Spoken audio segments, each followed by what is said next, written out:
Andrew Chandler se tenait à la fenêtre de sa cuisine, observant sa fille de 7 ans, Emma Chase, chasser les papillons dans le jardin.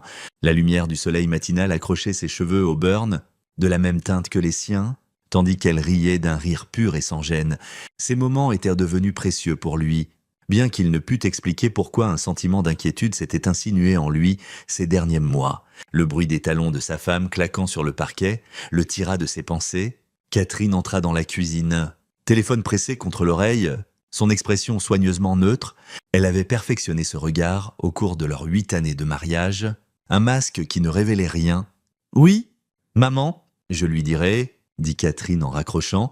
Elle se versa du café, évitant son regard. « Ma mère veut que nous venions sur le bateau ce samedi, une sortie en famille. » La mâchoire d'Andrew se crispa. « Les sorties en bateau de ta famille ne sont pas exactement mon idée d'un pique-nique idyllique.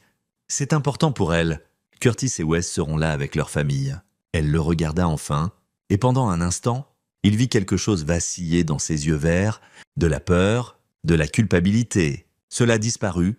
Emma adorerait ça. Tu sais combien elle aime être sur l'eau? C'était vrai?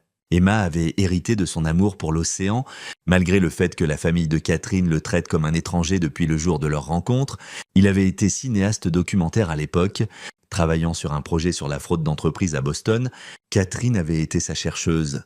Brillante et belle, issue d'une riche famille du Connecticut qui avait fait fortune dans le développement immobilier, sa mère, Patty Grimes, avait clairement exprimé sa désapprobation dès le début. Andrew n'était pas de leur monde. Son père avait été électricien syndiqué, sa mère enseignante au lycée. Il avait bâti sa carrière grâce à son talent et sa persévérance, non grâce à des connexions familiales. « Quelle est l'occasion ?» demanda Andrew. « Faut-il qu'il y en ait une? C'est l'été, le temps est parfait. » Le ton de Catherine avait maintenant une pointe d'agacement. « À moins que tu préfères que je dise à ma mère que mon mari ne peut pas épargner une journée pour la famille. » La manipulation était subtile mais efficace. Elle l'était toujours. Andrew avait appris à la reconnaître. Mais il avait cessé de se battre contre ces batailles des années auparavant. Pour le bien d'Emma, se disait-il, le mariage s'était refroidi en une sorte d'arrangement commercial. Mais Emma méritait la stabilité. D'accord, samedi. Le soulagement traversa le visage de Catherine trop vite et trop intensément pour une simple sortie en famille. Andrew nota ce détail. Ses années à réaliser des documentaires l'avaient entraîné à remarquer les petites choses, les incohérences dans les récits des gens. Ce soir-là, après qu'Emma fut endormie, Andrew s'assit dans son bureau à domicile, revoyant des images pour son dernier projet, une enquête sur des escroqueries à l'assurance. Son travail avait évolué ces dernières années, passant de documentaires théâtraux à du conseil pour des cabinets d'avocats et des compagnies d'assurance. Cela payait mieux, mais semblait moins significatif. Pourtant, cela le gardait affûté. Son téléphone vibra. Un message de Curtis Grimes, le frère aîné de Catherine. « Hâte d'être à samedi. Ça fait trop longtemps ?» Frère, ils n'avaient jamais été frères, et Curtis le savait. La famille Grimes avait toléré Andrew, mais ne l'avait jamais accepté. Curtis dirigeait l'empire immobilier de la famille. Depuis la mort de leur père 5 ans plus tôt, Wes, le frère cadet, gérait la gestion des propriétés et l'exécution, un terme poli pour le travail musclé des expulsions et des intimidations. Andrew effaça le message sans répondre. Le vendredi soir arriva avec Catherine d'une humeur inhabituellement joyeuse. Elle avait parlé au téléphone avec sa mère 2 fois ce jour-là, voix basse et urgente quand Andrew entrait dans les pièces. Les 2 fois, les conversations s'étaient arrêtées abruptement. « Emma, ma chérie, as-tu préparé ton sac pour demain ?» appela Catherine depuis la cuisine. Emma dévala les escaliers, son petit sac à dos déjà prêt. « J'ai mis mon maillot de bain, ma crème solaire et mon livre sur les dauphins. » C'est ma fille intelligente. Andrew l'attrapa dans une étreinte, inhalant le parfum de fraise de son shampoing. Quelque chose se tordit dans sa poitrine. Cette même appréhension inexplicable. « Papa, tu nageras avec moi demain ? Mamie a dit qu'il y a un endroit spécial où on va. Ta grand-mère t'a parlé de demain ?» Emma hocha la tête avec enthousiasme. Elle a appelé et a dit « Ce sera une journée que je n'oublierai jamais. » Elle avait l'air vraiment heureuse. Catherine apparut dans l'embrasure de la porte, le visage pâle. « Emma, va te préparer pour le lit, chérie. » Routine du soir d'école. Après qu'Emma eut filé, Andrew se tourna vers sa femme. « Ta mère a appelé Emma. Depuis quand fait-elle ça ?»« Elle essaie, Andrew. Elle veut se rapprocher de sa petite fille. N'est-ce pas ce que tu as toujours voulu ?» La voix de Catherine avait une pointe défensive. « Ce que j'ai toujours voulu ? c'est que ta famille nous traite avec un respect de base. Peut-être si tu avais fait plus d'efforts. J'ai fait des efforts. J'ai avalé les insultes, ignoré la condescendance et fait semblant de ne pas remarquer comment il parle de moi. Andrew garda sa voix mesurée, conscient d'Emma à l'étage. Mais quelque chose est différent ces derniers temps. L'intérêt soudain de ta mère pour Emma, ces rassemblements familiaux après des années de contact minimal, que se passe-t-il vraiment? Le masque de Catherine glissa une seconde et Andrew vit une véritable anguiche dessous, puis elle se reprit. « Tu es paranoïaque? Ce sont la famille. C'est tout ?» Mais Andrew avait passé 15 ans à enquêter sur la fraude, apprenant à lire les gens qui mentaient professionnellement. Sa femme mentait maintenant.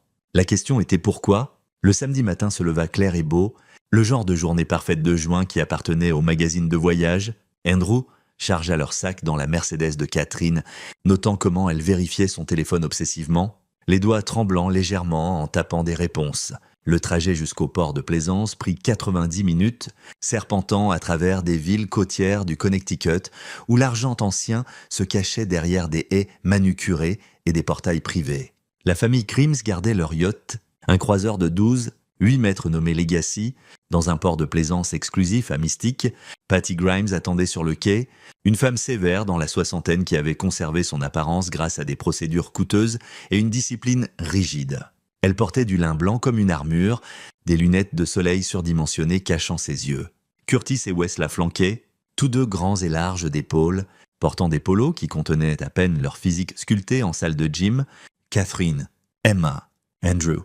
Le salut de Patty descendait en chaleur avec chaque nom. Elle se pencha pour embrasser le front d'Emma, s'attardant en murmurant quelque chose qu'Andrew ne put entendre. Emma gloussa en réponse. « Qu'a dit mamie ?» demanda Andrew à sa fille. « C'est un secret ?» Emma rayonnait, ravie du mystère. Curtis serra la main d'Andrew avec une pression excessive. « Prêt pour une belle journée sur l'eau ? Frère, j'ai hâte. »« Moi non plus » répondit Andrew, égalant la poigne. Wes le remarqua à peine, se dirigeant déjà vers le bateau pour le préparer. Andrew nota qu'il semblait nerveux, évitant le contact visuel. « Où sont les épouses? Les autres petits-enfants » demanda Andrew. « Curtis et Wes ont tous deux des familles. »« Elles ne pouvaient pas venir » dit Patty avec fluidité. « Des engagements. Vous savez comment c'est ? Andrew ne savait pas, car il n'avait jamais été invité à quoi que ce soit, où la famille élargie serait présente. C'était inhabituel, juste le noyau de la famille Grimes. Plus Catherine et Emma, plus lui, l'étranger. L'inquiétude se cristallisa en quelque chose de plus aigu. Ils embarquèrent sur le Legacy et Wes prit la barre.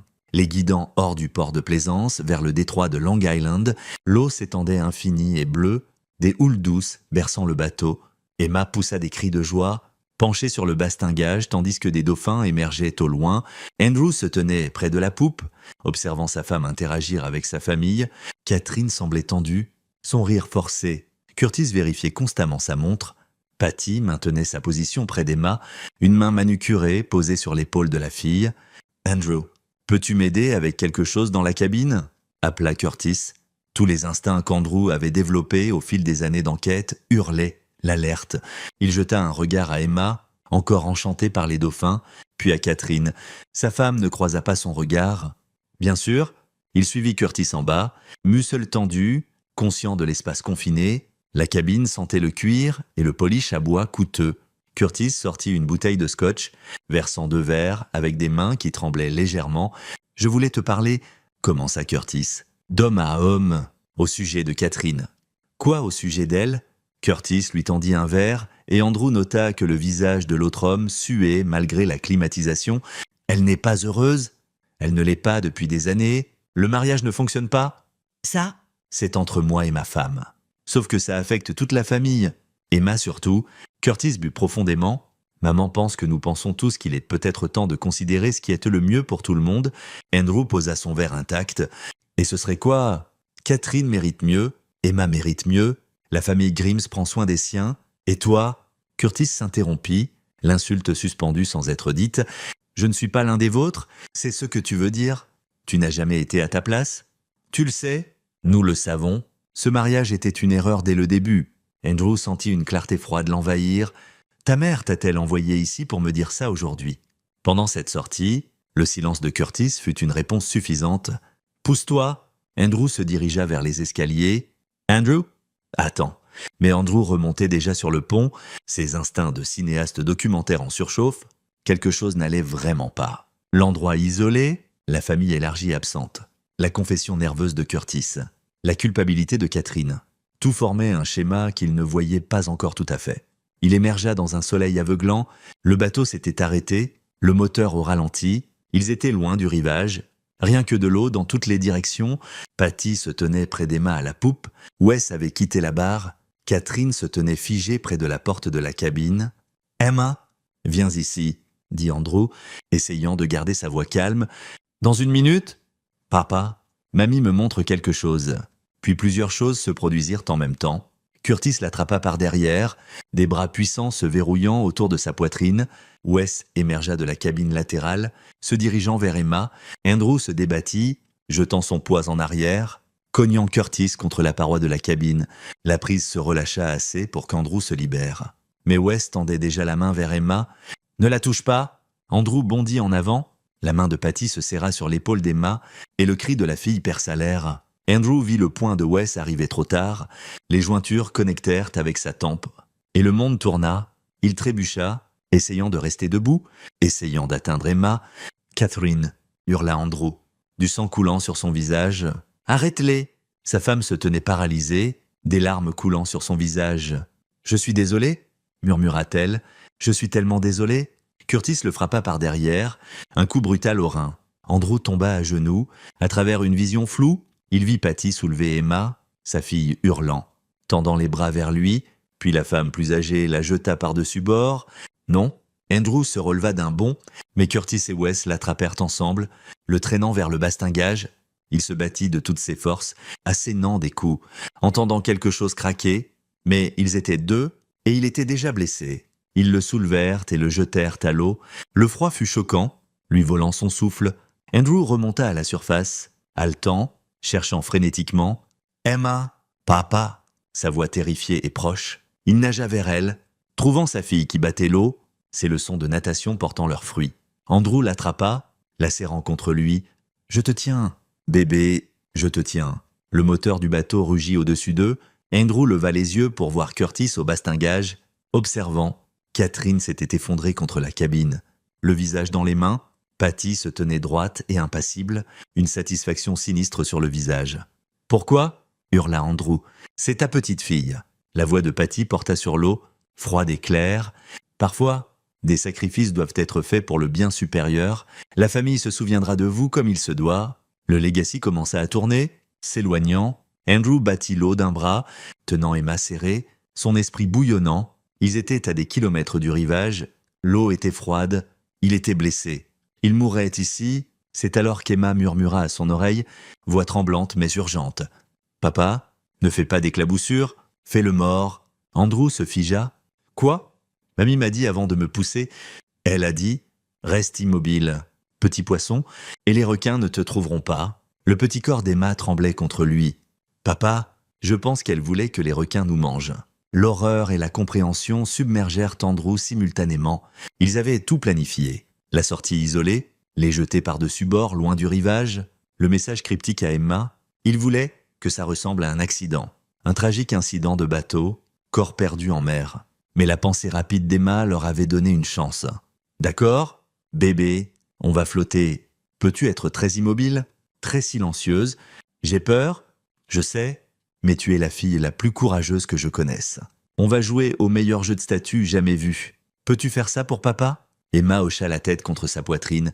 Ils flottèrent, immobiles, sauf pour les mouvements minimaux nécessaires pour garder la tête hors de l'eau. Andrew pouvait entendre le moteur du bateau s'affaiblir, chaque muscle de son corps hurlait de nager, de s'échapper. Mais il faisait confiance à l'instinct de sa fille et à la logique glaçante des mots de Patty. 10 minutes passèrent comme des heures. Le froid s'infiltra dans les os d'Andrew, les lèvres d'Emma viraient au bleu, mais elle restait immobile, gémissant doucement. Andrew maintenait sa température corporelle aussi haute que possible, la tenant serrée, tous deux respirant à peine. Enfin, quand le bateau n'était plus qu'un point à l'horizon, Andrew se permit de regarder autour. Pas d'aileron, pas de requin, mais le rivage était invisible et l'épuisement s'installait. « Tu as été parfaite ?»« Emma, si parfaite. » Il embrassa son front. « Maintenant, on doit nager, Peux-tu t'accrocher à mon dos? J'ai si froid. Papa. Je sais. Bébé. Accroche-toi juste fort. Andrew positionna Emma sur son dos, ses bras autour de son cou, et commença à nager. Il choisit une direction basée sur la position du soleil et le souvenir de la route du bateau, espérant se diriger vers la terre. Sa tête cognait où Wes l'avait frappé. Ses côtes lui faisaient de mal du coup de Curtis. Mais il nageait avec une précision mécanique, conservant son énergie, se concentrant sur chaque brasse. Le poids d'Emma semblait doubler avec le temps, ses bras brûlaient, l'eau froide engourdissait ses extrémités. Mais Andrew Chandler n'avait pas passé sa carrière à exposer des criminels pour mourir dans l'eau aux mains de la famille de sa femme. Il nageait pour leur vie, et tandis qu'il nageait, la fureur remplaça la peur. Patty Grimes avait commis une erreur cruciale. Elle avait supposé qu'il paniquerait, éclabousserait, attirerait les requins, assurerait leur mort. Au lieu de cela, l'avertissement d'Emma leur avait acheté du temps, et s'ils survivaient, quand ils survivraient. Andrew s'assurerait que la famille Grimes paie pour chaque seconde de terreur que sa fille avait endurée. L'eau s'étendait infinie autour d'eux, mais Andrew nageait, le battement de cœur de sa fille contre son dos, tous deux luttant pour la survie ensemble. Après ce qui sembla des heures, mais était probablement 40 minutes, le pied d'Andrew toucha quelque chose de solide, un banc de sable. Ils avaient atteint des eaux peu profondes, il avança en trébuchant, Emma encore accrochée à lui, jusqu'à ce qu'il s'effondre sur une plage rocheuse. Ils restèrent là, halletons, vivants. Emma commença à pleurer, de profonds sanglots secouants. Andrew la serra contre lui, ses propres larmes se mélangeant à l'eau salée. « On a réussi, bébé, on est en sécurité. » Mais même en le disant, Andrew savait la vérité. Ils n'étaient pas en sécurité. La famille Grimes avait essayé de les assassiner et avait échoué. Ils essaieraient à nouveau. Catherine avait regardé sans rien faire. Son mariage était un mensonge bâti sur quelle que soit la fondation sombre que sa famille avait posée des années auparavant. Andrew regarda sa fille, meurtrie et traumatisée, mais vivante, et fit un vœu silencieux. Il découvrirait pourquoi ils avaient fait ça. Il les exposerait et il s'assurerait qu'ils ne menacent plus jamais Emma. La guerre venait de commencer. Ils avaient échoué sur une petite plage rocheuse près d'un domaine privé. Andrew, encore trempé et tremblant, porta Emma hors de l'eau vers la grande maison coloniale visible à travers les arbres. Sa tête cognait, sa vision se brouillait, mais il se força à avancer. Un homme dans la soixantaine émergea de la maison, fusil à la main, puis se figea en voyant le visage ensanglanté d'Andrew et les lèvres bleues d'Emma. « Mon Dieu ! Entrez ! Ma femme est infirmière. » Le couple, présenté comme Frédéric et Mary Mahoney, les enveloppa dans des couvertures et appela les urgences. Mary soigna la blessure à la tête d'Andrew tandis qu'Emma s'asseyait près de la cheminée, regardant dans le vide. « Que s'est-il passé ?» demanda Frédéric. « Accident de bateau ?» Andrew croisa le regard de l'homme plus âgé. « Non, pas un accident. La police arriva en premier, puis une ambulance.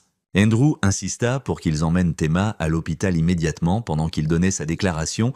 Les deux officiers, un jeune et enthousiaste et un plus âgé et sceptique, écoutèrent en son récit avec une incrédulité croissante. « Laissez-moi clarifier, » dit l'officier plus âgé. « Dale Wright, votre belle famille vous a jeté, vous et votre fille, par-dessus bord, au milieu du détroit de Long Island, délibérément. »« Oui, pourquoi ferait-il ça ?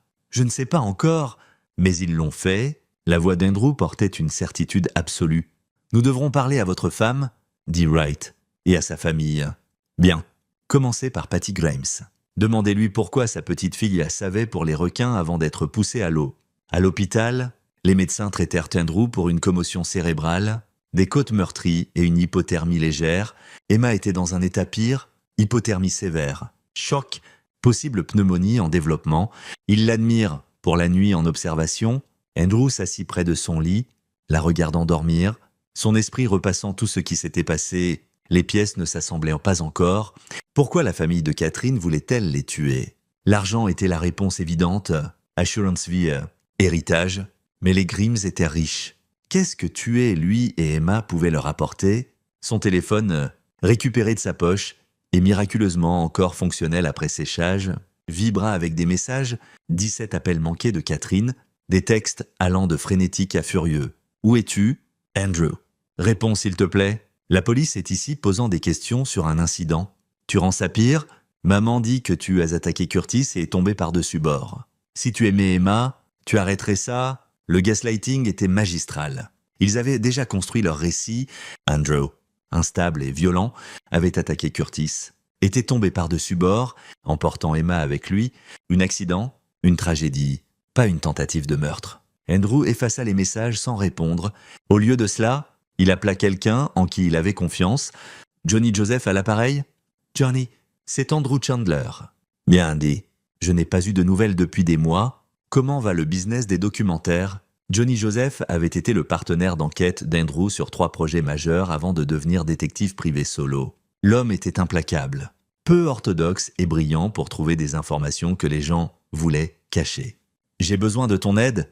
La famille de ma femme vient d'essayer de me tuer. Moi et ma fille. » La ligne resta silencieuse un moment. « Tu es sérieux ?»« Complètement. Je suis à l'hôpital Yale New Haven avec Emma. On est vivant parce que ma fille de 7 ans a compris ce qu'il planifiait. » La voix d'Andrew se brisa légèrement. « Johnny, j'ai besoin de savoir pourquoi. J'ai besoin de tout sur la famille Grims. Et j'ai besoin de preuves qui tiendront au tribunal. Jésus, Andy, tu vas bien? Je le saurai quand ils seront en prison. D'accord, donne-moi tout ce que tu sais. » Andrew raconta les événements de la journée en détail, chaque conversation, chaque moment étrange, la révélation d'Emma sur les mots murmurés de Patty. Johnny écouta sans interruption, et Andrew l'entendit taper des notes. « Sur l'assurance ?» demanda Johnny quand Andrew eut fini. « J'ai une police d'1 million de dollars par mon travail, et Catherine est à la bénéficiaire. Mais c'est standard.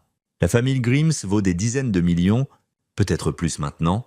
L'immobilier a pris un coup ces dernières années, je vais creuser dans leurs finances. » Johnny marqua une pause. « Et la garde? Des problèmes là ?» Le sang d'Andrew se glaça. « Non, Catherine et moi sommes distants, mais il n'a jamais été question de divorce.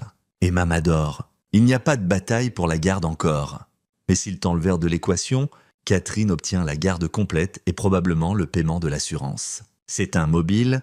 Ils ont jeté Emma par-dessus bord aussi. Je sais, c'est la partie qui ne colle pas. Sauf si... » Johnny s'interrompit. « Sauf si quoi? Sauf si Emma n'était pas censée mourir? Pas immédiatement. Les enfants survivent mieux à l'eau froide que les adultes. Peut-être qu'ils comptaient sur son sauvetage pendant que tu te noyais. Père mort. Fille traumatisée. Veuve en deuil. Catherine obtient tout et la famille maintient le contrôle sur Emma. La théorie faisait un sens malade, sauf pour un détail. Patty a parlé des requins à Emma. Elle voulait que ma fille panique et les attire. Il nous manque quelque chose? Une image plus large. La voix de Johnny se durcit. Je commence à creuser ce soir. En attendant, tu dois te prendre un avocat, défense criminelle et divorce immédiatement. Je ne veux pas de divorce. Je veux la vérité. De Andy? Ta femme a regardé tandis qu'ils essayaient de te tuer. Quoique ton mariage ait été... C'est fini. Andrew regarda Emma, dormant d'un sommeil agité sous les couvertures de l'hôpital. Ouais, c'est fini. Après avoir raccroché, Andrew sortit dans le couloir et trouva l'officier Wright attendant. « M. Chandler, nous devons parler. Avez-vous arrêté Patty Grimes? Nous avons parlé à la famille. Ils racontent une histoire très différente de la vôtre. » L'expression de Wright était professionnellement neutre. « Selon Madame Catherine Chandler et sa famille, vous êtes devenu agressif sur le bateau, avez attaqué Curtis Grimes, et dans la lutte, vous êtes tombé par-dessus bord avec Emma. C'est un mensonge. Curtis Grimes a le nez cassé, dit que vous avez frappé le premier parce qu'il m'a attrapé par derrière, tandis que son frère allait vers ma fille. Avez-vous des preuves de préméditation? Une preuve qu'ils l'ont planifié? » Les poings d'Andrew se serrèrent. Ma fille a entendu sa grand-mère lui dire de rester immobile pour que les requins nous trouvent. Quelle autre preuve vous faut-il? Le témoignage d'une enfant de 7 ans traumatisée n'est pas suffisant pour des charges de tentative de meurtre. M. Chandler. Pas contre une famille prominente avec leur version des faits. Le ton de Wright s'adoucit légèrement. Écoutez, je crois que quelque chose s'est passé là-bas. Mais à moins que vous puissiez me donner des preuves concrètes, c'est parole contre parole. Et ils ont de l'argent pour des avocats qui vous déchireront. Donc, ils s'en tirent. Je n'ai pas dit ça. Je dis construisez votre dossier, obtenez des preuves. Alors nous pourrons avancer. Wright tendit à Andrew une carte. Appelez-moi si vous vous souvenez d'autre chose. Les détails comptent. Andrew regarda l'officier partir, la frustration le brûlant. La famille Grimes avait de l'argent, des avocats et une histoire coordonnée. Il avait la vérité et une tête commotionnée, mais il avait aussi des compétences qu'ils avaient sous-estimées. 15 ans d'enquête sur la fraude lui avaient appris à construire des dossiers contre des gens qui se croyaient intouchables. Les Grimes avaient essayé de l'assassiner et avaient échoué. Ils avaient traumatisé sa fille et avaient commis l'erreur fatale de les laisser tous deux en vie. Andrew revint dans la chambre d'Emma et sortit son ordinateur portable. Il était temps de se mettre au travail. Il commença par les registres publics, les possessions immobilières, les dépôts d'entreprise, les documents judiciaires. L'empire de la famille Grims semblait solide en surface.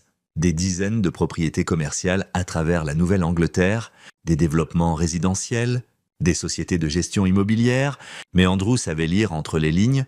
3 heures de fouilles révélèrent les premières fissures, plusieurs propriétés en saisie, un procès de entrepreneurs pour factures impayées et une vente suspecte de leur plus grand centre commercial 6 mois plus tôt pour bien en dessous de la valeur du marché. Andrew croisa les dates et trouva le schéma. L'empire Grimm s'effondrait, discrètement, soigneusement géré par des avocats coûteux, mais s'effondrant néanmoins. Ils avaient désespérément besoin d'argent. Son téléphone vibra. « Johnny, tu avais raison sur les finances. Grimes Development saigne de l'argent. Ils sont endettés jusqu'aux yeux et plusieurs projets majeurs ont échoué. D'après ce que je vois, ils sont à environ 18 mois de la faillite. À quel point sont-ils dans le pétrin? 10 millions dans le rouge? Peut-être plus? Curtis a fait de mauvais investissements et le marché immobilier s'est retourné contre eux. Ils vendent des actifs pour rester à flot. Mais ce n'est pas assez. » L'esprit d'Andrew bouillonnait. L'assurance vie paie environ 1 million. Ça fait à peine une entaille. Sauf s'il y a plus d'assurance que tu ne connais pas. Vérifie tout. Chaque police que Catherine pourrait avoir souscrite. Déjà dessus, aussi, j'ai trouvé quelque chose d'intéressant.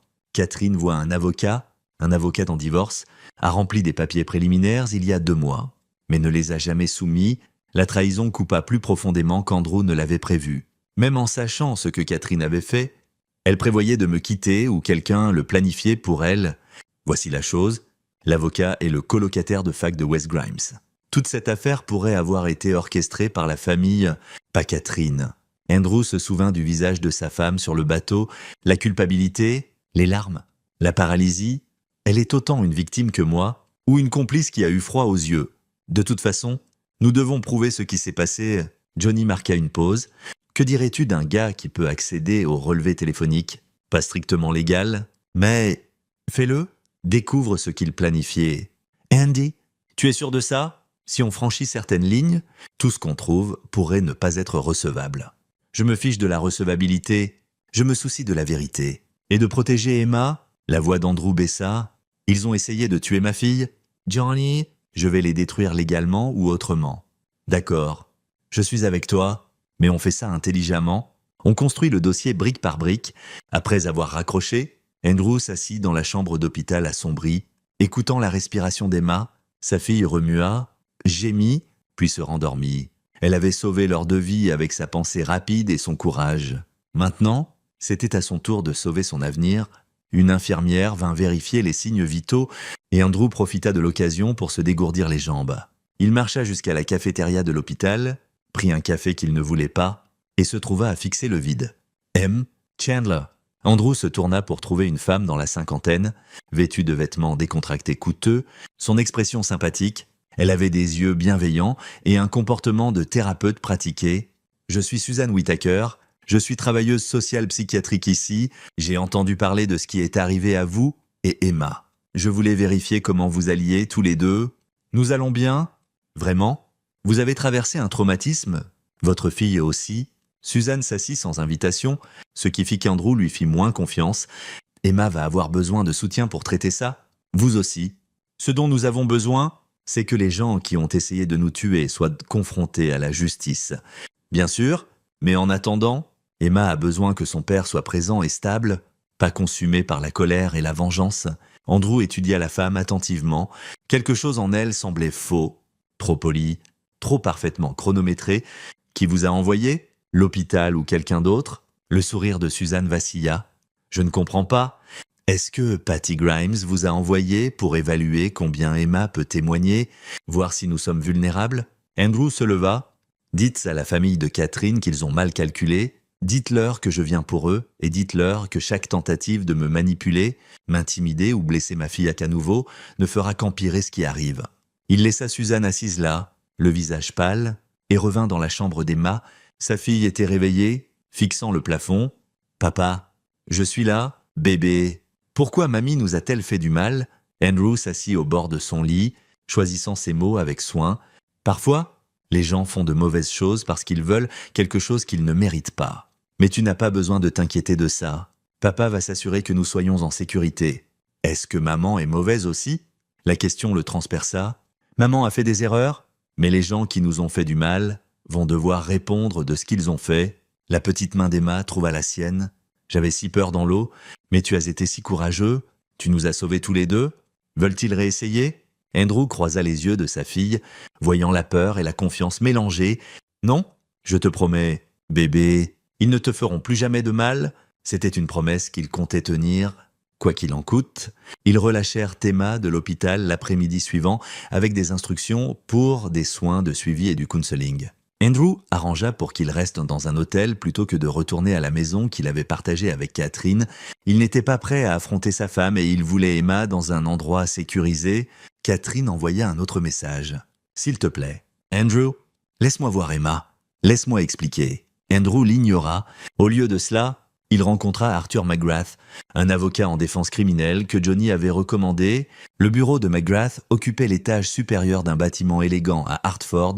L'homme lui-même avait une 60aine d'années, cheveux argentés et l'intelligence prédatrice de quelqu'un qui gagnait plus d'affaires qu'il n'en perdait. « M. Chandler, j'ai examiné le rapport de police et les découvertes préliminaires de votre enquêteur, » dit McGrath, s'installant derrière son bureau. « Vous avez un problème, plusieurs problèmes.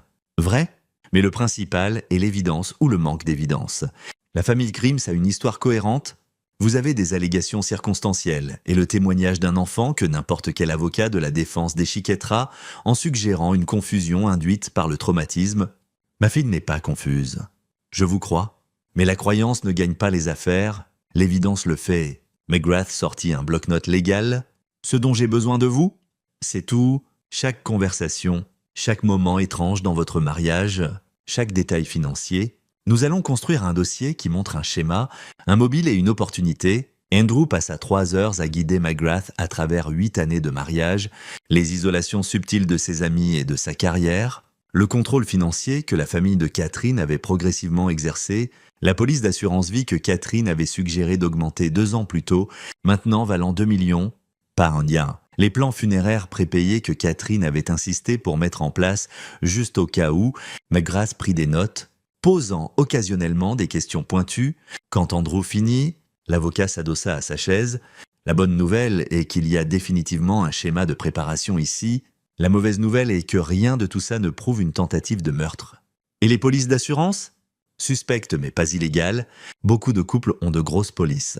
McGrath tapa son stylo contre le bloc.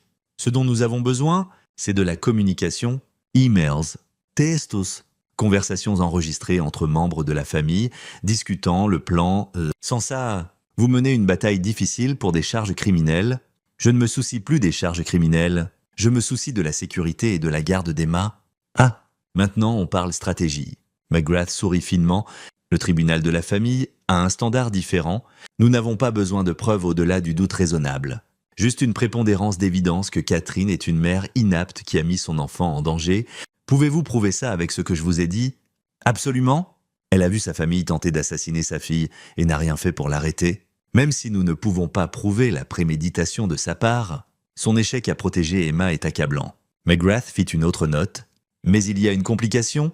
La famille Grimes va se battre salement. Ils prétendront que vous êtes mentalement instable, que vous les avez attaqués en premier, que vous utilisez Emma comme une arme dans un divorce. Ce n'est pas moi qui ai rempli des papiers de divorce préliminaire. Ce qui joue en notre faveur montre l'intention de leur part. Pas de la vôtre? McGrath se pencha en avant. M. Chandler, je dois vous demander quelque chose directement. Que voulez-vous? Justice. Garde, vengeance. Urgent. Parce que la stratégie change selon votre but.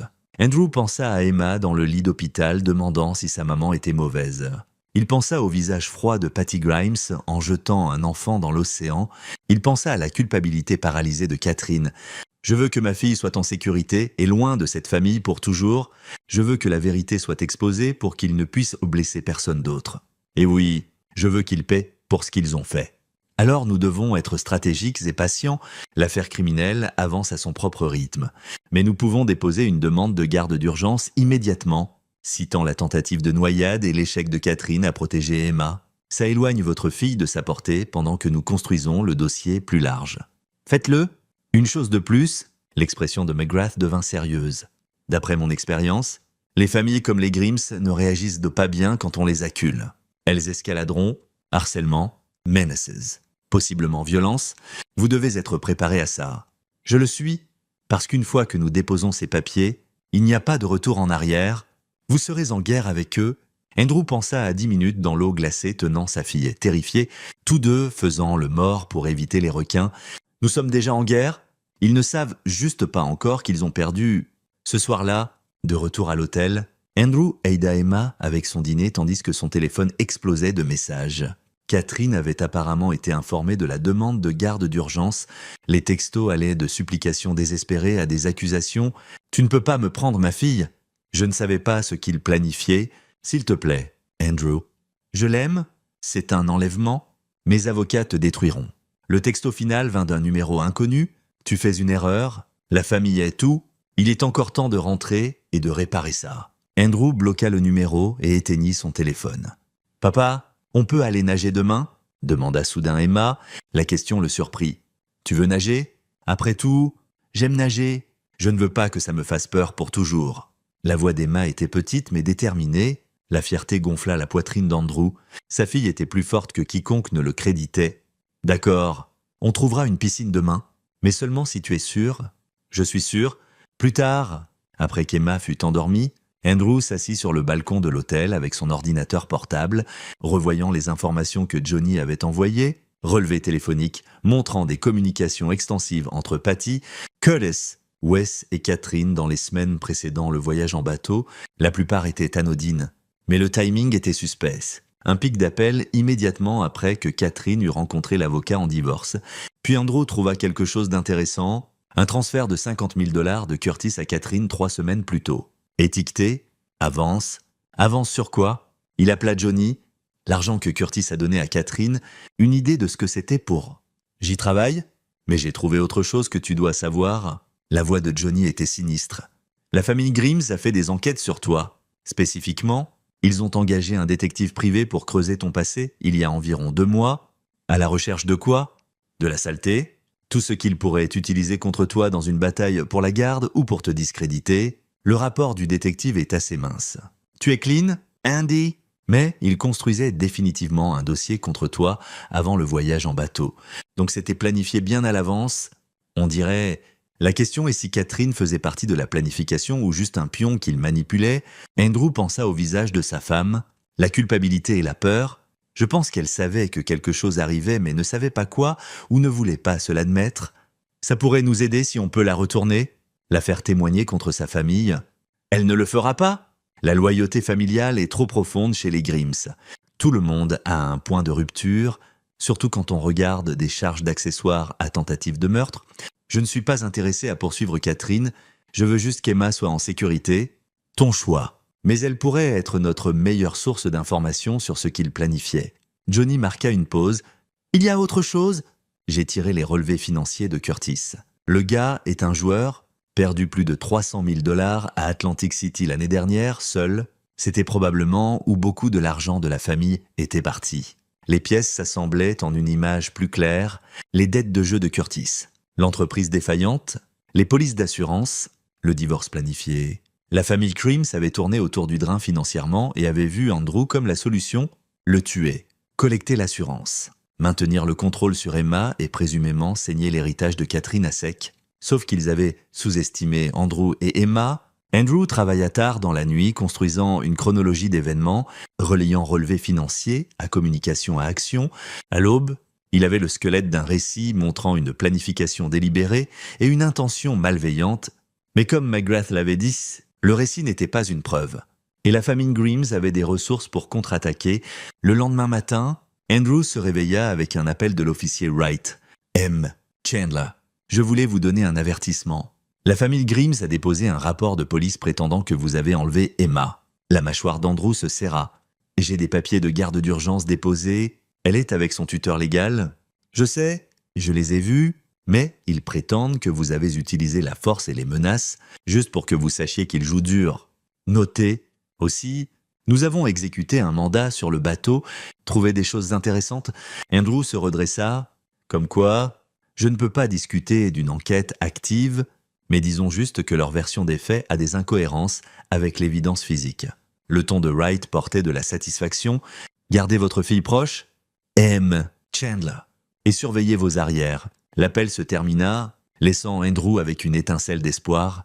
L'évidence physique du bateau pouvait prouver que les Grims mentaient, combinés au mobile financier et à la planification. Il pourrait avoir un vrai dossier. Son téléphone sonna à nouveau. Catherine, contre son meilleur jugement, Andrew répondit « Andrew, s'il te plaît, j'ai besoin de voir Emma. » La voix de sa femme était râpeuse de pleurs. « Je suis sa mère. Tu as regardé ta famille essayer de la tuer ? Je ne savais pas. Je jure devant Dieu, je ne savais pas ce qu'ils planifiaient. Ils m'ont dit que ce serait juste une confrontation, une chance de te convaincre d'accepter les termes du divorce. Je n'ai jamais pensé... Elle s'effondra en sanglots. Si tu ne savais pas, pourquoi ne les as-tu pas arrêtés ? J'avais peur. Ils ont dit que si j'intervenais, je perdrais Emma pour toujours. Qu'ils s'assureraient que je sois déclaré inapte. Curtis m'a menacé. Andrew. Ils me menacent depuis des mois, alors témoigne contre eux. Silence sur la ligne, puis doucement. Je ne peux pas. C'est ma famille. Et Emma est ta fille ? Choisis. Ce n'est pas si simple. C'est exactement si simple. Soit tu protèges Emma, soit tu protèges les gens qui ont essayé de la tuer. Il n'y a pas de terrain intermédiaire. La voix d'Andrew se durcit. Tu as jusqu'à demain pour décider. Coopère avec la police et témoigne honnêtement ou je m'assurerai que tu ne vois plus jamais Emma. Andrew. Il raccrocha. Emma apparut dans l'embrasure de la porte, serrant son dauphin en peluche. C'était maman ? Oui. Est-ce qu'elle nous manque ?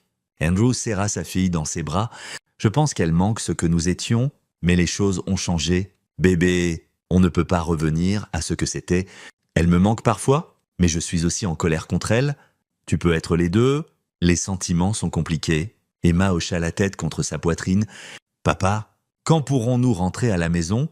On trouvera une nouvelle maison, juste toi et moi, quelque part en sécurité et heureux. Promise, je promets.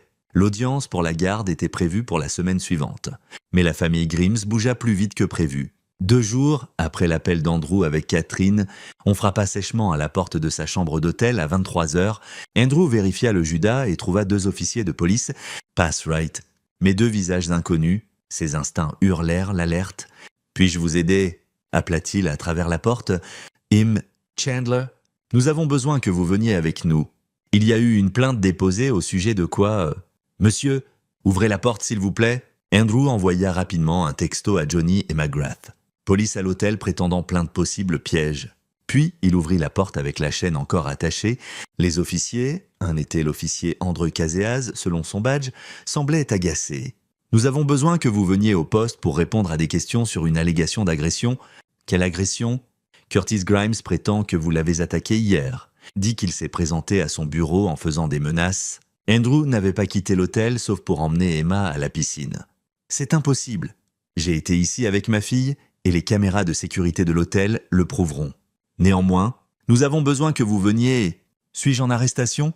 Pas encore, mais nous pouvons arranger ça si vous n'êtes pas coopératif. » Andrew reconnut la manœuvre, l'éloigner d'Emma, les séparer, créer une opportunité. « Je ne vais nulle part sans mon avocat présent. Vous pouvez contacter Arthur McGrath si vous avez besoin de me parler. » L'expression de Case se durcit. « Mrs. Chandler, vous rendez ça difficile. J'exerce mes droits. À moins que vous ayez un mandat, je ne viens pas avec vous. » Les officiers échangèrent des regards. « Nous serons en contact ?» dit Case, et ils partirent. Andrew appela immédiatement McGrath, qui était furieux. C'était une expédition de pêche. Curtis essaie de fabriquer des preuves contre vous. Je vais déposer une plainte pour harcèlement policier. Ils essaieront à nouveau. La prochaine fois, ça pourrait être un mandat. Alors nous devons bouger plus vite. Je vais pousser pour une audience de garde accélérée et nous devons mettre Emma quelque part où ils ne peuvent pas l'atteindre. Où ? J'ai un collègue dans le Vermont avec une maison sûre qu'ils utilisent que pour les victimes de violences domestiques. Hors réseau, sécurisé, vous et Emma restez là jusqu'à l'audience. Andrew regarda sa fille endormie. Combien de temps ? 5 jours ? Peut-être une semaine ? Je sais que ce n'est pas idéal, mais faites-le. La sécurité d'Emma d'abord, dans les 2 heures. Andrew et Emma étaient à l'arrière d'une fourgonnette banalisée conduite par un membre de l'équipe de sécurité de McGrath, se dirigeant vers le nord dans les montagnes. Emma dormit la plupart du voyage, épuisée par le bouleversement constant. La maison sûre s'avéra être une ferme rénovée sur 20 hectares de terrain boisé, gérée par une femme nommée Jo Shields, qui avait passé 20 ans à aider les victimes d'abus à disparaître. Elle jeta un regard au visage hagard d'Andrew et aux yeux hantés d'Emma et hocha la tête. Comprenant, vous êtes en sécurité ici? Personne ne connaît cet endroit sauf McGrath et moi. Nous avons des systèmes de sécurité, des protocoles d'urgence, et je suis armé. Joe avait une 60aine d'années, dur comme de l'acier, avec des yeux bienveillants qui en avaient trop vu. Faites comme chez vous. La maison était cosy, remplie de livres et de meubles confortables. Emma s'égaya quand elle découvrit une cabane dans les arbres dans le jardin. Pour la première fois en jour, Andrew la vit sourire genuinely. Ce soir-là, tandis qu'Emma dessinait des images de la cabane, Andrew reçut un email de Johnny contenant relevé téléphonique et données financières. L'enquêteur s'était surpassé. Mois de communication de la famille Grimes. Relevé bancaire, registre de propriété, tout. Andrew passa des heures à tout passer au peigne fin, construisant une chronologie. Ce qui émergea était un tableau glaçant de planification calculée. Il y a 6 mois, les dettes de jeu de Curtis avaient atteint des niveaux critiques. Les créanciers menaçaient de saisie des actifs familiaux. Patty avait convoqué une réunion familiale documentée dans le calendrier de Curtis comme « urgence famille » seulement. Il y a 4 mois, Catherine avait été instruite d'augmenter l'assurance vie d'Andrew et avait rencontré l'avocat en divorce. Elle avait résisté, comme en témoignaient des appels larmoyants à sa mère que Johnny avait d'une manière ou d'une autre accédé. Il y a 3 mois, Patty avait engagé le détective privé pour enquêter sur Andrew. Le rapport était revenu clean, frustrant leur tentative de trouver des motifs pour l'éloigner légalement de la vie d'Emma. Il y a 2 mois, Curtis avait fait le paiement de $50 000 à Catherine. Étiqueté, avance, Johnny l'avait tracé. C'était un paiement pour la coopération de Catherine dans le divorce qui suivrait la mort accidentelle d'Andrew. Il y a 1 mois, le voyage en bateau avait été planifié, multiples conversations entre Patty, Curtis et Wes sur la solution et gérer le problème. La veille du voyage en bateau, Catherine avait appelé sa mère en pleurant, disant qu'elle ne pouvait pas le faire. La réponse de Patty avait été enregistrée. Tu feras ce qui était nécessaire pour cette famille ou tu perdras tout aussi. Andrew s'adossa, stupéfait par l'ampleur de la conspiration. Catherine avait été contrainte, mais elle avait finalement obtempéré. Emma avait été un dommage collatéral qu'ils étaient prêts à accepter. Son téléphone sonna. McGrath, j'ai des nouvelles? La police a fini d'analyser le bateau. Ils ont trouvé des preuves qui soutiennent votre version des faits. Quel genre de preuves? Votre sang sur le pont en plusieurs endroits cohérents avec être frappé et traîné, blessure défensive sur le bastingage où vous avez lutté. Et ils ont trouvé le dauphin en peluche d'Emma, celui qu'elle avait avec elle, sous un banc à la poupe, comme si quelqu'un l'avait caché. Pourquoi cacherait-il son jouet? Parce que dans leur version, Emma est tombée par-dessus bord accidentellement pendant que vous vous battiez. Mais vous avez dit à la police qu'elle jouait avec ce dauphin quand ils l'ont attrapé. S'il était sous le banc, quelqu'un l'a mis là délibérément, probablement pour soutenir leur récit de chaos et d'accident. L'espoir surgit en Andrew. Est-ce assez? C'est assez pour intéresser le procureur à porter des charges, combinées au mobile financier et à la planification que vous avez découverte. Nous avons un dossier solide pour tentative de meurtre. Et Catherine? C'est compliqué. Elle pourrait être accusée comme accessoire, mais si elle témoigne contre sa famille, le procureur pourrait offrir l'immunité. Andrew pensa à la voix de sa femme. C'est ma famille. Elle ne témoignerait pas. Alors elle tombe avec eux.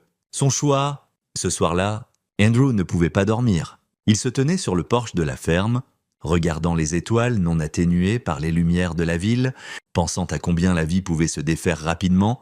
1 semaine plus tôt, il était marié de manière malheureuse, mais stable.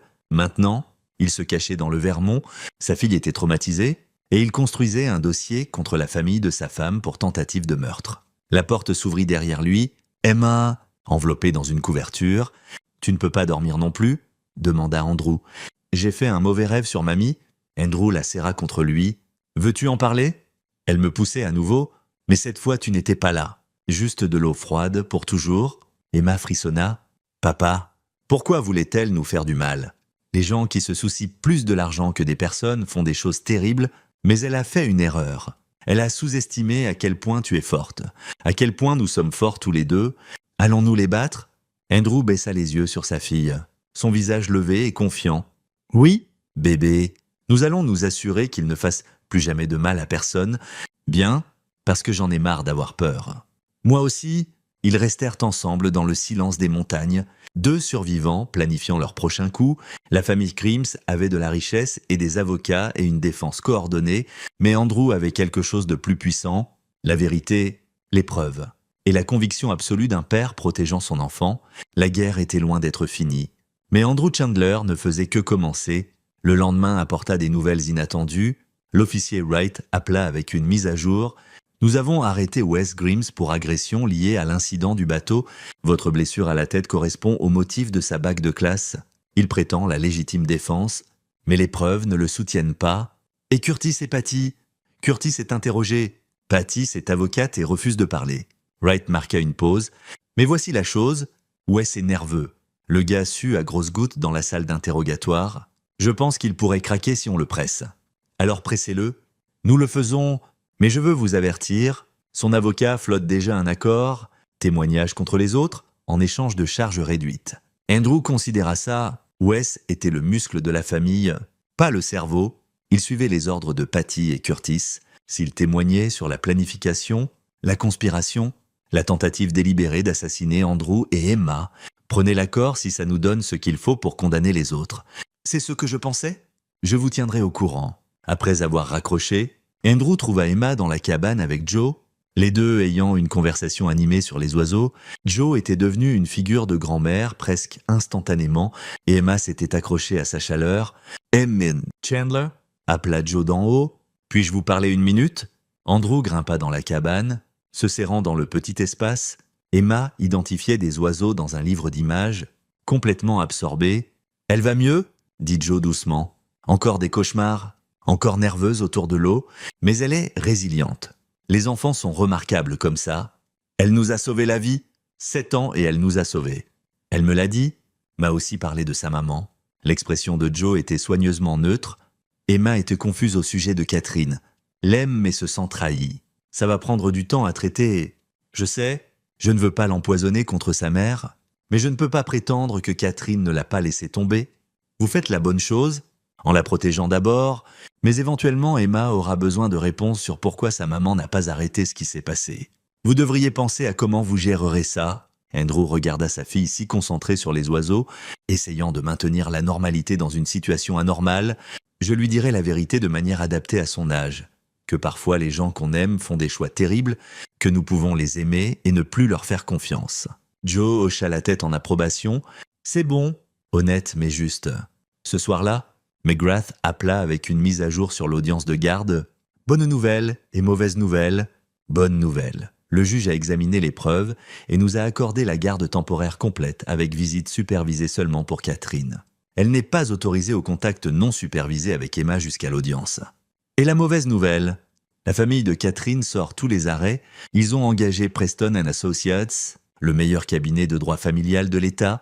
Ils vont targuer que vous êtes un père inapte qui manipule Emma et utilise l'incident du bateau pour l'aliéner de sa mère. C'est ridicule. Bien sûr que ça l'est, mais ils essaieront de vous peindre comme obsédé par la vengeance. Mentalement instable, possiblement dangereux, ils utiliseront le fait que vous vous cachez dans le Vermont comme preuve que vous êtes instable. Je protège ma fille, je sais, et nous le prouverons, mais préparez-vous à ce qu'ils jouent salement. Le ton de McGrath devint sérieux. Andrew. Ils vont s'attaquer à votre caractère, votre parentalité, peut-être même votre carrière. Ils déterreront chaque erreur que vous avez faite et la gonfleront hors de proportion. Pouvez-vous gérer ça? Andrew pensa au visage d'Emma dans l'eau, son avertissement murmuré, son courage pour ma fille. Je peux gérer n'importe quoi? Bien, parce que ça va empirer avant de s'améliorer. McGrath avait raison. Au cours des 3 jours suivants, Andrew fut frappé par une barrage de manœuvres légales. Les avocats de Catherine déposèrent des motions prétendant qu'il aliénait Emma, qu'il avait fui l'État illégalement, qu'il lavait le cerveau de leur fille contre la famille de sa mère. Ils ressortirent un incident de l'université où Andrew avait été arrêté lors d'une manifestation, charges abandonnées. Ils questionnèrent ses finances, ses choix de carrière. Sa décision de sortir Emma de l'école, c'était la mort par 1000 coupures conçues pour l'accabler et l'épuiser. Mais Andrew avait passé des années à enquêter sur des gens qui utilisaient le système légal comme une arme. Il connaissait les tactiques et refusait d'être intimidé. Au lieu de cela, il se concentra sur la collecte de plus de preuves. Johnny avait livré des copies de tous les relevés financiers, communication et chronologie. Andrew organisa tout en un récit complet qui montrait non seulement l'incident du bateau, mais des mois de planification et d'intentions malveillantes. Il fit aussi quelque chose d'inattendu. Il commença à documenter tout pour un potentiel documentaire. Si les tribunaux l'échouaient, si la famille Crimes échappait d'une manière ou d'une autre à la justice, il les exposerait publiquement. Il enregistra des déclarations vidéo, organisa des preuves, construisit un dossier qui pourrait être présenté au monde. La nuit avant l'audience de garde, Andrew s'assit avec Emma pour une discussion sérieuse. « Demain, on va au tribunal. Sais-tu ce que ça signifie ? Un juge décide des choses. C'est ça ? Et le juge va poser des questions sur ce qui s'est passé sur le bateau. Tu pourrais avoir à parler au juge de ce que mamie t'a dit. » Le visage d'Emma pâlit. « Je ne veux pas. »« Je sais, bébé, mais c'est important que les gens connaissent la vérité. Peux-tu être courageuse une fois de plus ? Maman sera là. Probablement. Sera-t-elle en colère contre moi ? » Andrew serra Emma sur ses genoux. « Tu n'as rien fait de mal. Si maman est en colère, c'est son problème. Pas le tien. Tu dois juste dire la vérité sur ce qui s'est passé. Peux-tu faire ça ? » Emma hocha la tête lentement. « J'essaierai. C'est tout ce qu'on peut demander. » Cette nuit-là, Andrew resta éveillé pensant au lendemain. Tout se résumait à cette audience. S'il gagnait, Emma serait en sécurité et protégée. S'il perdait, elle serait de retour dans l'orbite de gens qui avaient essayé de la tuer. L'échec n'était pas une option. Le lendemain matin, ils conduisirent de retour au Connecticut. Arrivant au palais de justice avec la sécurité fournie par le cabinet de McGrath, des manifestants s'étaient rassemblés. Apparemment, la famille Crimes avait atteint les médias, peignant Andrew comme un père abusif. Des pancartes disaient « Laissez Catherine voir sa fille » et « Arrêtez l'aliénation parentale ». Andrew les ignorait, se concentrant sur la main d'Emma dans la sienne. Alors qu'ils entraient, la salle d'audience était plus petite que prévu. Lambrissée de bois et formelle, Catherine s'assit du côté opposé avec ses avocats, 4 d'entre eux, tous en costume coûteux. Elle semblait mince et hagarde, cernes sombres sous les yeux. Quand elle vit Emma, elle commença à se lever, mais son avocat principal la tira en arrière. Patty Grimes s'assit derrière Catherine, impérieuse et froide. Curtis était notablement absent, probablement encore interrogé par la police. Wes était en prison en attendant les charges. La juge, une femme dans la cinquantaine nommée Joanne Phelps, entra et tout le monde se leva. Elle examina les dossiers avant de lever les yeux. Ceci est une audience préliminaire pour la garde concernant Emma Chandler, âgée de 7 ans. J'ai examiné la pétition de garde d'urgence et les réponses. Ce sera une procédure difficile vu les allégations sérieuses impliquées. La juge Phelps regarda les deux côtés. Je veux être clair, ma seule préoccupation est le bien-être de l'enfant. Je me fiche de la politique familiale ou de l'argent ou de la réputation. Je me soucie de la sécurité et du bien-être d'Emma. Compris ? Les deux équipes légales hochèrent la tête. L'audience commença avec McGrath présentant le dossier d'Andrew. L'avocat exposa tout méthodiquement. L'incident du bateau, les preuves de planification, les mobiles financiers, l'évidence physique du bateau et le plus accablant, le récit d'Emma de ce que sa grand-mère lui avait dit. Les avocats de Catherine objectèrent à plusieurs reprises, mais la juge Phelps permit la plupart. Puis ce fut leur tour. L'avocat principal, un requin nommé Jeffrey Cahill, se leva et attaqua immédiatement. « Votre honneur, ce que nous avons ici est un mari vindicatif utilisant de fausses allégations pour punir sa femme de vouloir un divorce. M. Chandler a un historique de paranoïa et de théorie du complot. Toute sa carrière est bâtie sur l'accusation de fraude. Il a simplement appliqué le même état d'esprit à la famille de sa femme. Andrew se força à rester calme tandis que Cahill le peignait comme instable, manipulateur et possiblement dangereux. De plus, continua Cahill, M. Chandler a fui l'État avec Emma en violation des arrangements de garde conjointe, a refusé de laisser la mère voir sa fille et a rempli la tête de l'enfant de mensonges sur sa grand-mère et ses oncles. C'est un cas classique d'aliénation parentale. McGrath se leva. « Votre honneur, M. Chandler a des papiers de garde d'urgence. Il n'a pas fui. Il a protégé sa fille de gens qui l'ont jeté dans l'océan, prétendument jeté. » Cahill répliqua « Nous n'avons pas de preuve d'intention. Ce que nous avons est un tragique accident de bateau que M. Chandler a tordu en conspiration de meurtre.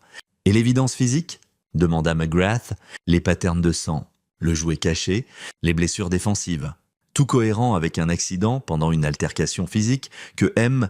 Chandler a commencé. Les arguments allèrent et vinrent pendant 2 heures. Andrew observa le visage de la juge, essayant de lire sa réaction, mais Phelps resta neutre. Enfin, la juge leva la main. « J'aimerais parler avec Emma en privé, juste moi et un défenseur de l'enfant. » L'estomac d'Andrew chuta. Emma serra sa main, effrayée. « Tu vas être génial, bébé, » murmura-t-il. « Dis juste la vérité. » Emma fut conduite dans les chambres de la juge, avec une femme d'apparence bienveillante présentée comme défenseur de l'enfant. Andrew attendit, chaque minute semblant 1 heure. Catherine essaya de l'approcher pendant la pause, mais la sécurité l'arrêta. « S'il te plaît, Andrew » appela-t-elle à travers la salle. « S'il te plaît, laisse-moi expliquer. »« Votre honneur » interrompit Cahill. « M. Chandler empêche la mère de... » La juge Phelps émergea de ses chambres, son expression grave. « Tout le monde s'assoit maintenant. » La salle devint silencieuse. « J'ai parlé avec Emma, j'ai examiné toutes les preuves et je suis prête à rendre ma décision sur la garde temporaire. » Phelps regarda directement Catherine. « Madame Chandler, votre fille est terrifiée par votre famille. Elle a raconté en détail ce que sa grand-mère lui a dit avant de la pousser dans l'eau.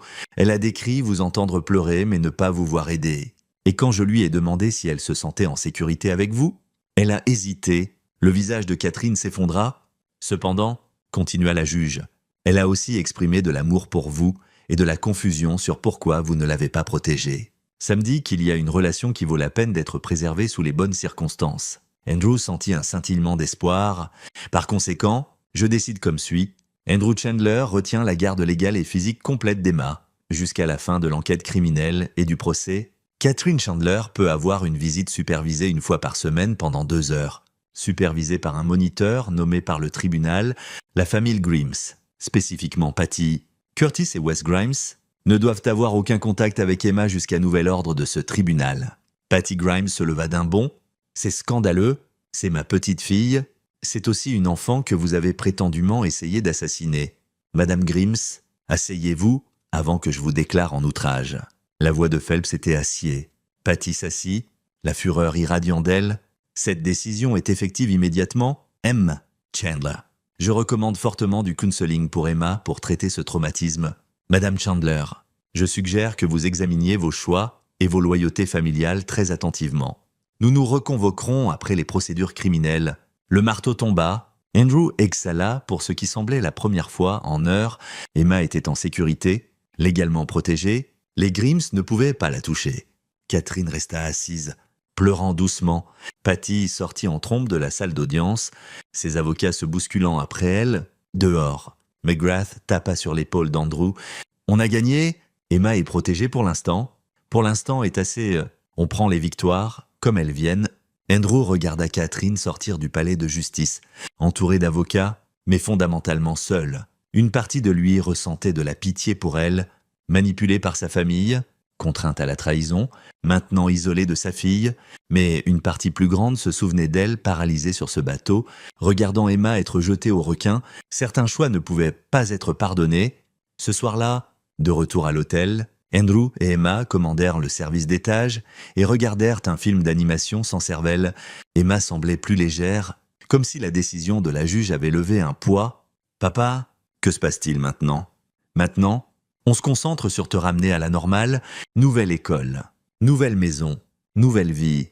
Allons-nous revoir maman un jour ? Si tu veux, quand tu seras prête. La juge a dit qu'elle peut te visiter parfois, mais pas mamie. Non, pas mamie, pas tes oncles. Ils ne peuvent pas s'approcher de toi. » Emma considéra ça. « Bien, je ne veux plus jamais les voir. » La finalité dans sa voix brisa le cœur d'Andrew. Sa fille ne devrait pas avoir à faire de telles déclarations à 7 ans, mais elle le faisait parce que la famille Grimes l'y avait forcé. Ils avaient pris son innocence et son sentiment de sécurité pour sa seule. Andrew s'assurerait qu'il paie cher. Plus tard, après qu'Emma fut endormie, Johnny appela avec des nouvelles significatives. Wes a craqué, a conclu un accord avec le procureur.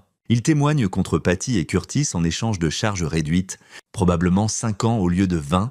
Que dit-il ? Toute la conspiration, apparemment, c'était l'idée de Patty dès le début. Elle a convaincu Curtis et Wes que te tuer était le seul moyen de sauver la famille. Ils l'ont planifié pendant des mois, ont pressuré Catherine pour qu'elle coopère, ont même pratiqué l'histoire qu'ils diraient à la police. Et l'argent de l'assurance était censé rembourser les dettes de jeu de Curtis et garder l'entreprise à flot pour une autre année pendant qu'il restructurait. Il collecterait aussi sur Emma éventuellement. Catherine avait une police sur elle aussi. Valant un demi-million, Andrew se sentit malade. Il prévoyait de tuer Emma. Pas initialement. La police était légitime, souscrite à sa naissance. Mais une fois qu'ils ont décidé de te tuer, ils ont réalisé qu'Emma valait plus morte que vive. Surtout si vous mouriez tous les deux dans le même accident, moins de témoins, plus gros paiement. Jésus-Christ? Ouais.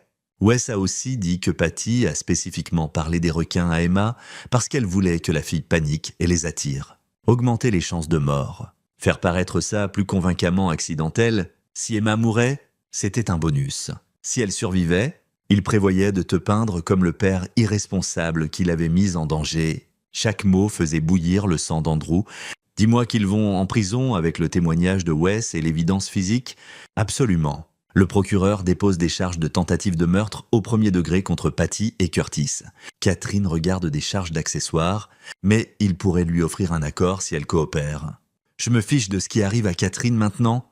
Tant qu'Emma n'a plus jamais à voir ces monstres, elle ne le fera pas. Fais-moi confiance. Ils sont finis. Après avoir raccroché, Andrew s'assit dans l'obscurité traitant tout. La famille Grimes avait planifié d'assassiner lui et sa fille pour de l'argent, pas dans un moment de passion ou de désespoir, mais méthodiquement sur des mois avec des plans de contingence et des histoires de couverture. Et ils avaient presque réussi si Emma n'avait pas été si courageuse et intelligente, si elle n'avait pas compris l'indice cruel de Patty sur les requins, ils seraient tous deux morts. Les Grimes auraient collecté des millions, pleuré publiquement et continué leur vie. Au lieu de cela, ils faisaient face à la prison à vie. Andrew aurait dû se sentir triomphant, mais il se sentait surtout épuisé et triste. Triste pour Emma, qui avait perdu la famille de sa mère et possiblement sa mère. Triste pour les années qu'il avait gaspillées dans un mariage bâti sur la cupidité et la manipulation de la famille de sa femme. Triste pour l'innocence et la confiance qui étaient mortes dans cette eau froide, mais sous la tristesse était quelque chose de plus dur, détermination. Les Grimes avaient déclaré la guerre à sa famille, ils avaient essayé de détruire tout ce qu'il aimait, et tandis que le système légal les punirait, Andrew voulait plus que du temps en prison. Il voulait qu'il soit utterly détruit. Réputation, richesse, héritage, tout, et il savait exactement comment le faire. 3 semaines plus tard, Andrew Chandler se tenait devant une salle de conférence bondée au bureau d'un grand service de streaming documentaire. Il avait passé ses semaines à assembler quelque chose d'inédit. Un documentaire complet sur la conspiration de meurtre de la famille Grimes, raconté à travers des preuves, des interviews et son propre récit à la première personne. Les exécutifs du service de streaming avaient été sceptiques au début. Les documentaires sur les crimes familiaux étaient communs, mais celui-ci était différent. C'était un cinéaste utilisant sa propre tentative de meurtre comme sujet avec un accès à des preuves et une perspective qu'aucun documentariste extérieur ne pouvait égaler. Le titre est « Legacy of Greed », commença Andrew, cliquant sur la première diapositive. C'est l'histoire de la descente d'une famille dans une conspiration meurtrière racontée à travers le prisme des survivants. Moi-même et ma fille de 7 ans, il les guida à travers la structure. Acte 1, établissant la richesse et le pouvoir de la famille Grimes. Acte 2, révélant leur effondrement financier et leur désespoir croissant. Acte 3, documentant le complot de meurtre. Acte 4, montrant l'enquête et le combat d'Andrew pour la garde. Et acte 5, la conclusion, révélant les pièces finales de la conspiration que même la police ne connaissait pas encore. Parce que je ne documente pas seulement ce qui s'est passé, continua Andrew. Je continue d'enquêter et j'ai trouvé des choses qui choqueront même les gens qui pensent de connaître cette affaire. Les exécutifs se penchèrent en avant. Par exemple, ce n'était pas la première fois que la famille Grimes considérait le meurtre. J'ai trouvé des preuves d'un accident qui a tué l'oncle de Catherine il y a 15 ans, un oncle qui était sur le point d'exposer les crimes financiers précoces de Curtis. La police a conclu à une mort accidentelle. Je ne pense pas que c'en était une. Il montra des documents, des chronologies suspectes, des incohérences dans le rapport de police. J'ai aussi découvert que Patty Grimes a un historique d'élimination d'obstacles. Un partenaire d'affaires qui a disparu, un concurrent mort dans un incendie de maison suspect. Rien n'a jamais été prouvé, mais le schéma est là. Les preuves déversèrent, construisant méthodiquement un dossier que la famille Grimes était des criminels en série qui s'en étaient tirés pendant des décennies jusqu'à ce qu'ils commettent l'erreur de cibler quelqu'un qui savait exposer la vérité. À la fin de la présentation, Les exécutifs étaient vendus. Nous allumons vers 6 épisodes, dit le chef des documentaires. Nous voulons ça en voie rapide pour sortie avant le procès. Impact maximum.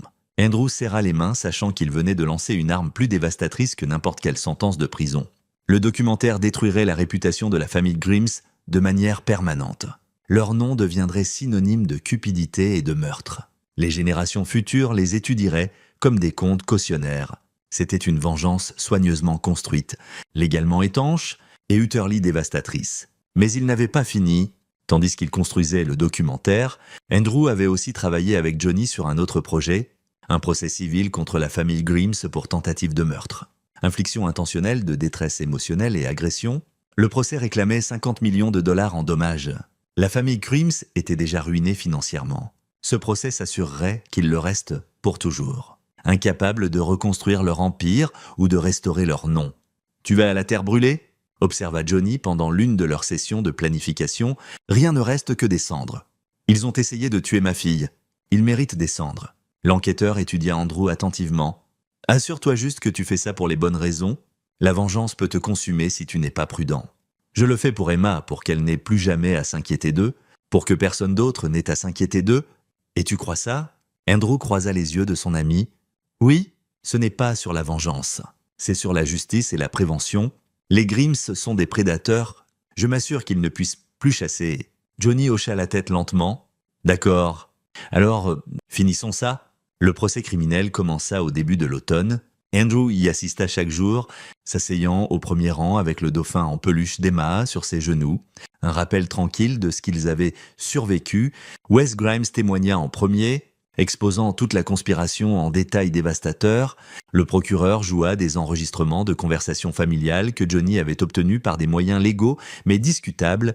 L'avocat de Curtis Grimes essaya de discréditer les preuves, mais les visages du jury montraient qu'il n'achetait pas. Patty Grimes maintint son attitude impérieuse tout au long, refusant de témoigner et fusillant du regard quiconque croisait ses yeux.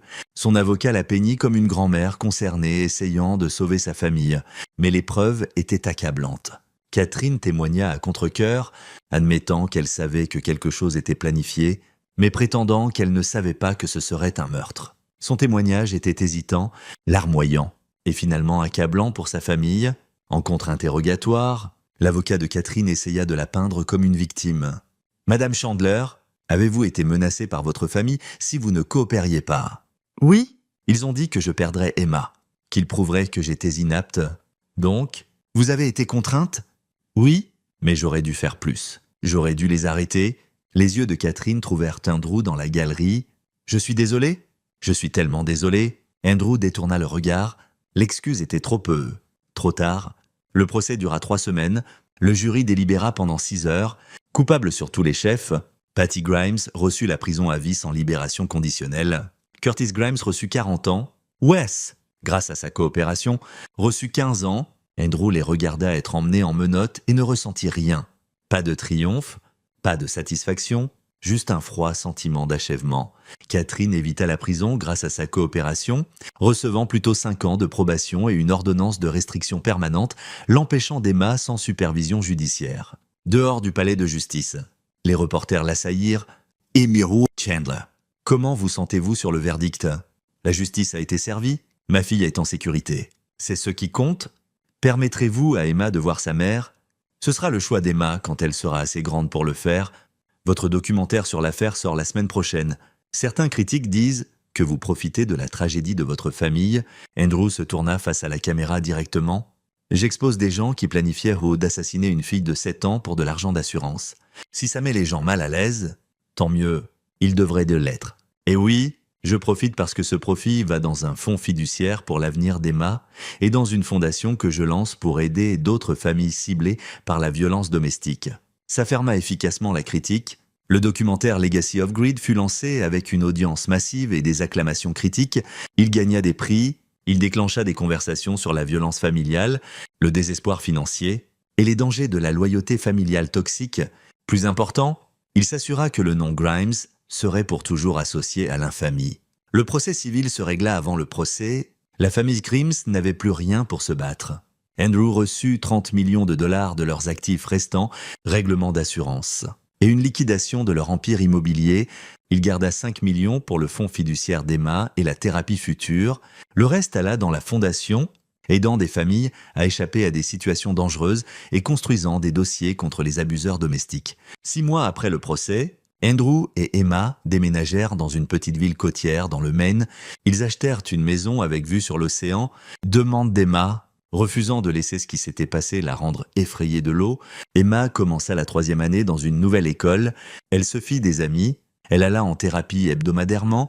Les cauchemars diminuèrent avec le temps. Andrew réduisit son travail documentaire, se concentrant sur des projets de conseil plus courts qui le gardaient proche de la maison. Il écrivit un livre sur l'affaire, une autre façon de s'assurer que la vérité soit enregistrée de manière permanente. Au premier anniversaire de l'incident du bateau, Andrew et Emma allèrent à la plage. Ils parlèrent de ce jour, décidèrent ensemble comment le marquer. Emma porta des fleurs que sa mère avait envoyées. Les visites supervisées de Catherine avaient lieu mensuellement, maladroites et douloureuses. Mais reconstruisant lentement la confiance, Emma prit les fleurs et les jeta dans l'eau. « Pour les nous qui n'ont pas rentré ce jour-là, » dit Emma doucement. « Les nous qui étions avant ?» ajouta Andrew ses propres fleurs. « Et pour les nous qui sont ici maintenant ?» Plus fort, ils restèrent à regarder les vagues. 2 survivants qui avaient s'y battu des odes impossibles par le courage, la pensée rapide et le refus de se rendre. « Papa, penses-tu encore à eux?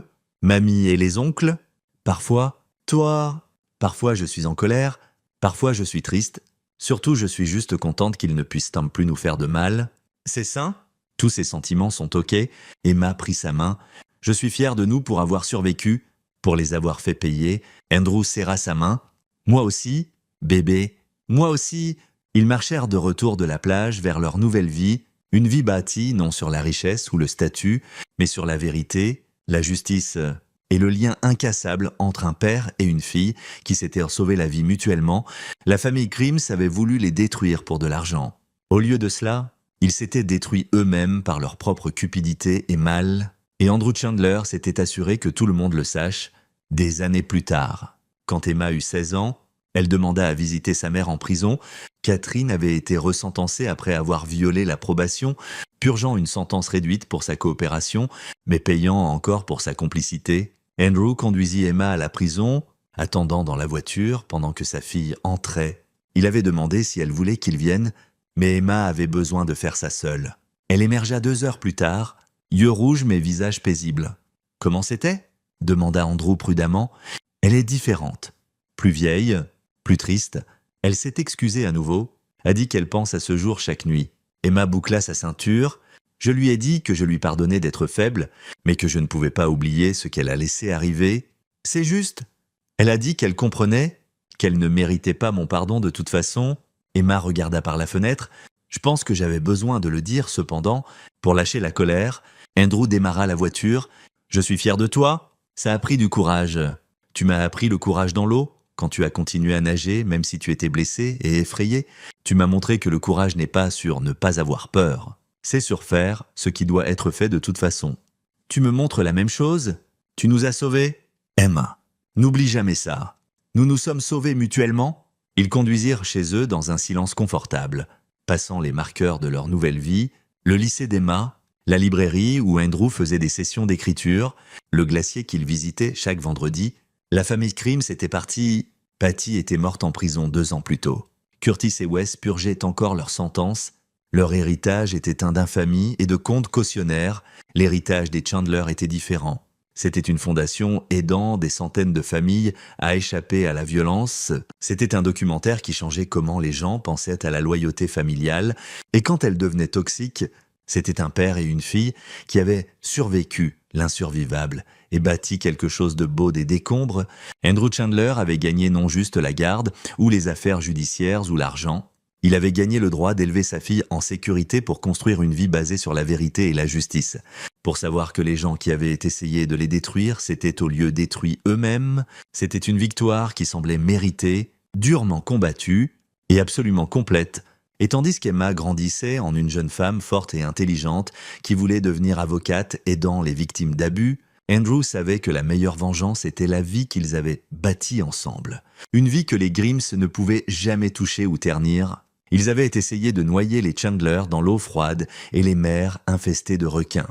Au lieu de cela, les Chandler étaient ressortis de ces eaux plus forts, avaient bâti un héritage à eux et s'étaient assurés que le nom Grimm's serait pour toujours un avertissement sur le prix de la cupidité. La justice, à la fin, avait été servie et elle avait le goût de l'eau salée, de la survie et de la douce victoire de la vérité prévalant sur le mal. Et voilà. Une autre histoire touche à sa fin. Qu'en avez-vous pensé ? J'adorerais entendre vos pensées dans les commentaires ci-dessous. Si vous avez aimé cette histoire, envisagez de rejoindre notre communauté en vous abonnant. Ça signifie le monde pour nous. Pour plus d'histoires comme celle-ci, consultez les vidéos recommandées à l'écran et je vous y verrai. Let's go. Let me get the honeycomb again. Nom, nom, nom. Heck yeah. Beat 'em all. Oh, give me all the bubbles. I want the bubbles. Is there music, or is my game just glitched? Oh yeah, there's bops. Been jamming out to them. I just hear like the basic stuff. I mean, like a music score playing, like an adventure score. Yep. Do I have music turned off? I do. Ooh, missing out on the bops. Wait until you do trip mode. Trip mode has metal music. Let's go. Oh, 50? Oh, this bop is so good. The bops.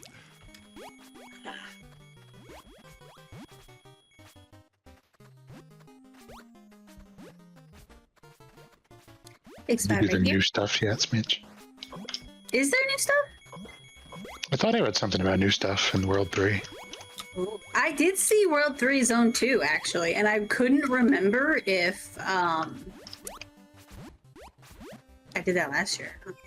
Don't you I dare can't keep smack me. track of what's been happening the past couple of years, like Test Zone this and World 3 Zone, like all that could...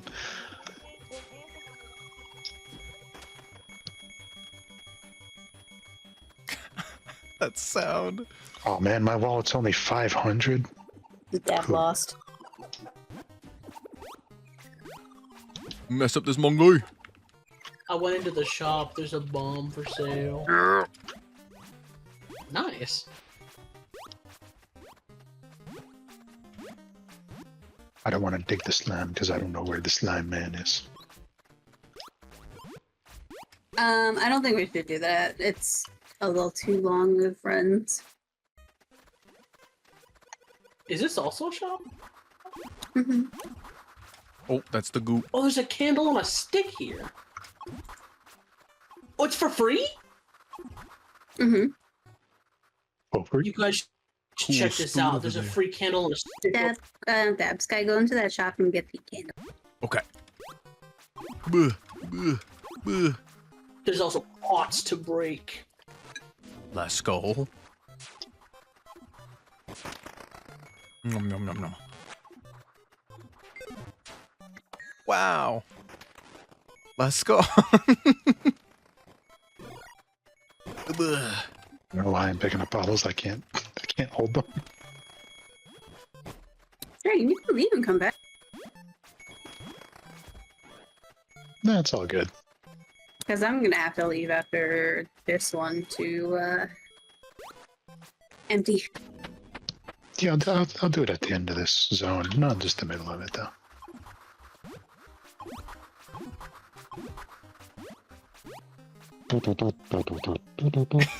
Such a bob. Oh, I see it.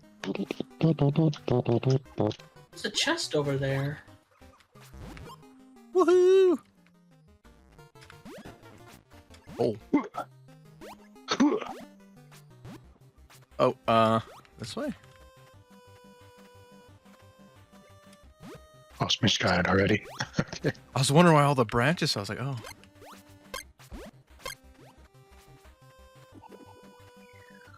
Look out!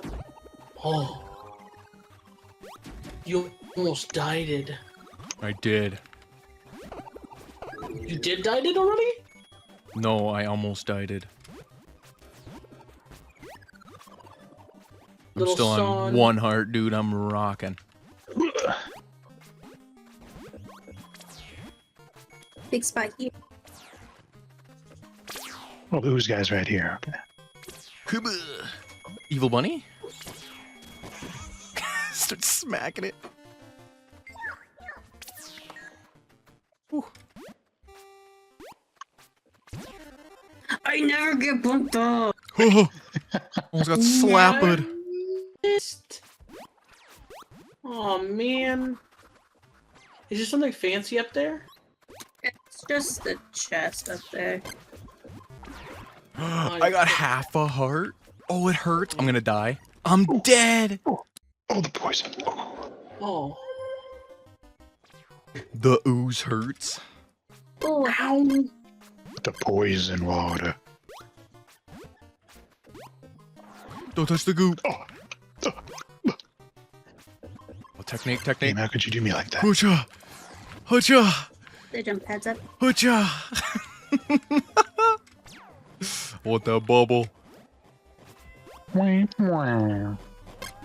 Oh. Give me that. That's why you don't Potion.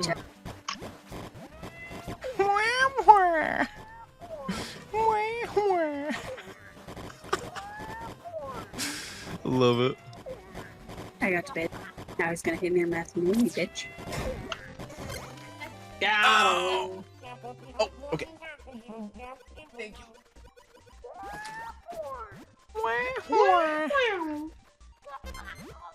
All the goodies. There's a rainbow road. Yeah, that's where if you die during the boss fight, you need to get back here fast because there's a time limit until we rezone. Ah, gotcha.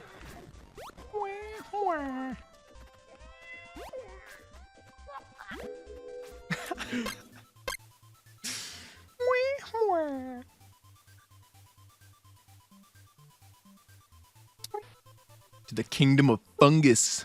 Let's go. Okay, so me and Dragon are gonna back out because we are full on bobbles. I do not remember what your guys' limit is, so if you have at least 250, you should back out and turn it into a bobble. Travel back to the hub. Is that what I gotta click? Okay. Yep. Cool, cool. Oh. Oh. Get it off me. Get it off. How do I go back to the thing? At the house next to your school bar. Thank you. Weapon The guy. parade's going. One's the bubble guy. The one next to that weekly one. No, the other way. Which one? This guy right here? Yeah. Little bald dude. One. This guy's the retro. dude. Bald dude. Bald dude. Bald boys? That's Mitch. Bald boys? Somebody say bald boys? Old boys? Alex Pretty, are you is around? bald today. I can make holographic super cake. Bobble bubble. Let's go. Is there a way to increase my hearts or no? Not yet. Yeah, you gotta buy them. I don't remember where you have to buy them though. Oh, okay. It's been so long since I had to get everything. I'm gonna have to wiki everything. Ooh. I'm still Do I missing enter one just heart. like enter story mode right now? Mm-hmm. Okay.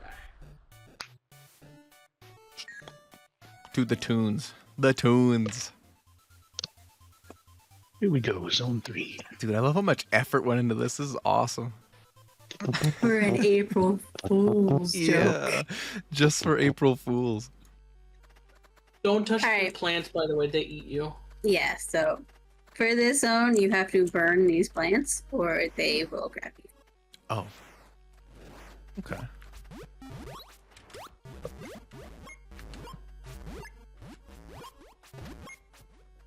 Got a level. There we go. Bug. I got eaten. No, let me out. Oh, yeah, don't stand in the center of those It's plants. gonna kill me. You gotta slap it. Slap. I'm dead. Dude. Good nightingale. He... So with the 5? Yeah. Oh. If they have like the little red tendrils, you can burn them. If not, they've already been burned. I've just died too. Oh, wait. I lost. No! Hmm. I just smacked it, stop doing it. How do you stop it from doing that? You can't land in the center. Oh, okay. Try.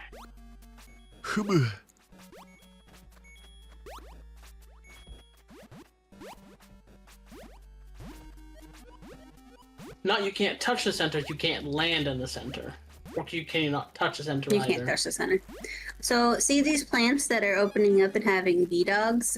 They show you the way to the PB. Oh. First, we're Oh, gonna come look up out. here and get the